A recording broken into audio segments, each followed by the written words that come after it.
Namaste, Namaskaram to one and all. My name is Arun Kumar and I welcome you to Yoga with Arun.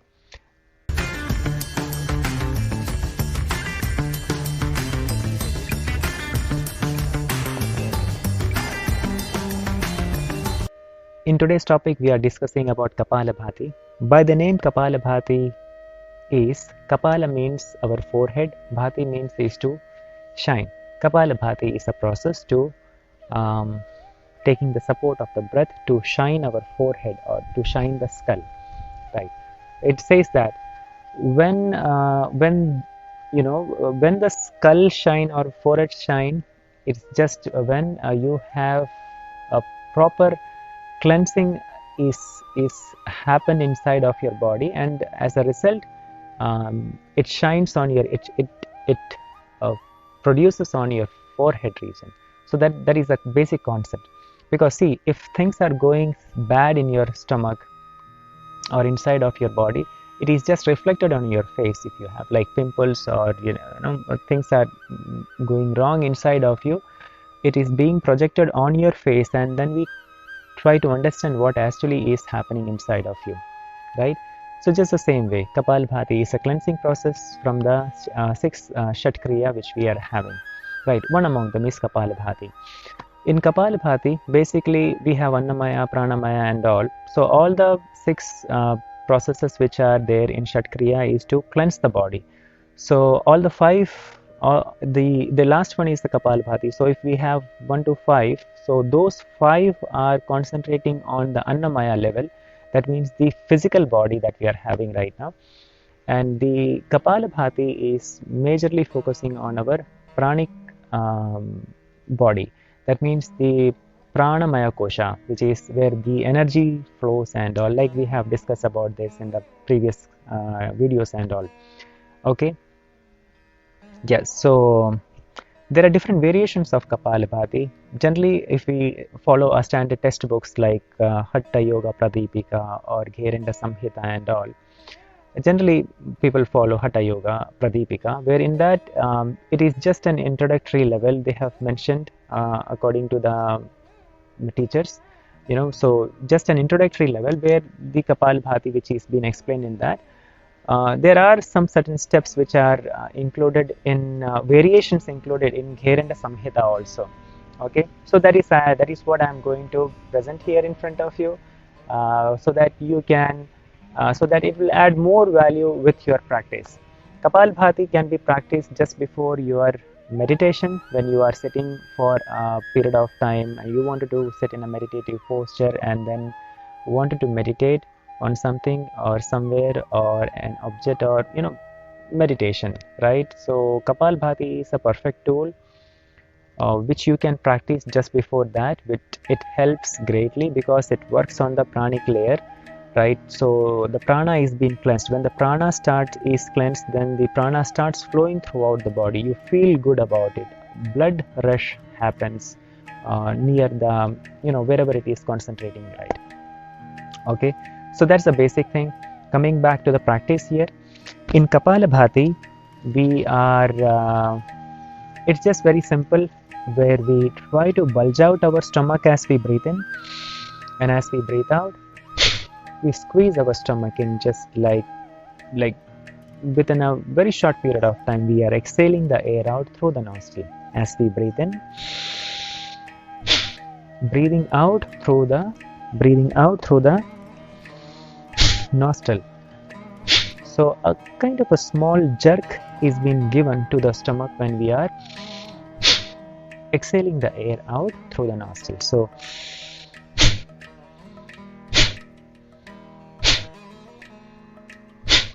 right, so if you are a very beginner, then probably you can do it for approximately 20 to 25 times for 1 minute, 20 to 25 seconds. And as the practice improves, you can increase the time duration of the frequency of our Kapalbhati, of our practice. That's one way of doing, that's one variation. Second variation is Surya Kapalabhati, where we can come into Nasika Mudra, the index or the middle finger onto the base of our thumb. So last two fingers, with the help of our last two fingers, we close our left nostril. Now we inhale through the right nostril and exhale through the right nostril. The way we have done the Kapalbhati, just the same thing only, but here the transaction will happen only through only one nostril, right? So that's Surya Kapalbhati. So when we close our right nostril and then we do the same thing,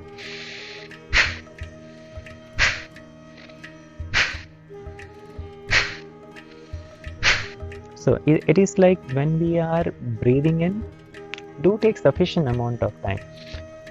It is not the way I am showing you right now if you are on the beginner level.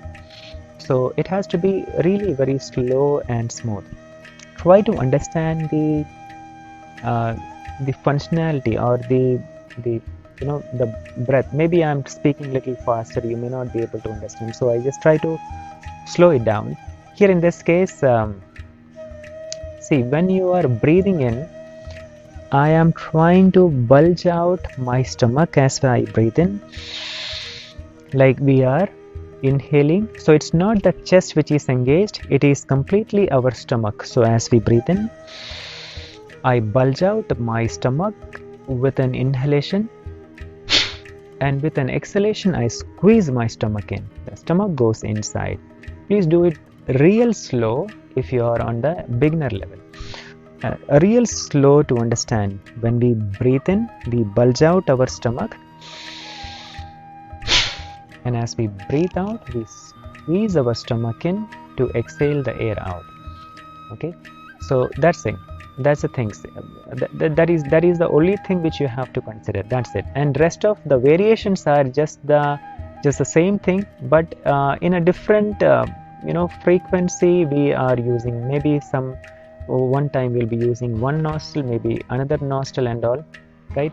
So here this is called as Chandra Kapalabhati, where we close our right nostril. Now all the time the inhalation and exhalation happens through the left nostril.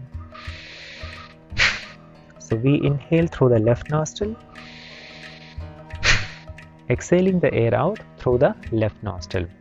So we can continue that for approximately 20 times or so, each nostril, maybe 1 or 2 sets, or if you are quite comfortable in doing it, you can even do it for 3 to 4 sets as per your convenience, right? There are no hard and fast rule for this. The only thing that you have to consider here is that you don't have to do very fast, right? That is not appreciable, because again it puts unnecessary when we are something which is going fast will have its drawback, right? So speed thrills. So this also give you thrill when you are practicing this for a longer period of time with a little intensity. That means in a little speed. If you add little speed to the breathing processes, you after a while you feel really very good. But I will suggest that you don't do that, because we don't want to take an external stimuli to feel a certain situation, because that will short-lived. It will not after a period of time you will lose its value. So instead of losing the value, let us take this a little forward by doing it in a slow pace, yet you are going beyond a level which I am unable to make you understand, but the feel is really very good when you do it slowly, and then in a small pace. You are the Kapalbhati. The major purpose of Kapalbhati is to helps you to calm down, settle down and all, right? So that you will be able to achieve it, right? So that's one thing. So that's so we have discussed 2 variations. One was just breathing in through both the nostrils, exhaling it out from both the nostrils. Second one was we were inhaling from one nostril and then exhaling it out from the same nostril by keeping the other nostril closed throughout the session, right? So that was 2. Now the third one is we inhale, we take a long and deep breath in, we exhale the air out completely, and then we hold in that position. After the exhalation, we hold our breath outside for an extended duration of time as per your convenience. Probably if we can say like 4 seconds or 8 seconds or 16 seconds, whichever is convenient for you. And then again breathing in, followed by exhalation, and then retention of breath, that is called as Bahya Kumbhaka, followed by inhalation. So this is the third variation.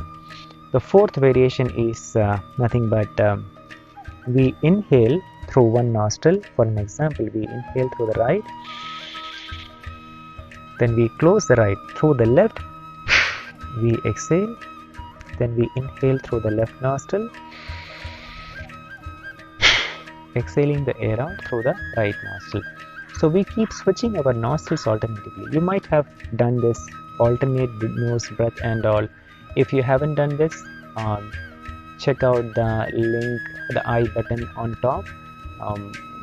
Do have an understanding about the advanced way of how to approach Anuloma Viloma Pranayam, or this Nadi Shuddhi Pranayam. Basically it is called as Nadi Shuddhi, right? So the way we do that, so just the same way we keep switching our nostrils alternatively, but make sure that when you are doing that, proper inhalation is happening and then proper exhalation is happening. After that only then we switch the nostril.